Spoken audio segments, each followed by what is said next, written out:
তো পাবলিক জিজ্ঞেস করবে, বুঝলাম সব কথা, তুমি আমার দ্রব্যমূল্যের কি করবা? দিন শেষে পাবলিক আপনাকে জিজ্ঞেস করবে, ভোট তো চাইবা, কিন্তু ভোট পাবার পরে তুমি আমার শিক্ষা ব্যবস্থা কি করবা, স্বাস্থ্যের কি করবা? বুঝলাম ওই স্বৈরাচার গণতন্ত্র ধ্বংস করেছে, সব লুটপাট করে নিয়ে গিয়েছে, কিন্তু তুমি আমার কর্মসংস্থানের কি করবা, আমার বেকার সন্তান বা বেকার ভাইয়ের কর্মসংস্থানের কি করবা? এই কথাগুলো আসবে, আসবে না? জনগণ জানতে চাইবে না?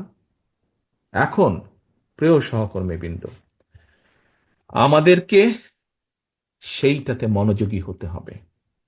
আমাদেরকে, হ্যাঁ, আমাদের পরিকল্পনা থাকবে, আমরা যেগুলা প্রয়োজন কথা সেগুলো আমরা বলবো এবং সেগুলো আমরা বাস্তবায়নও করব।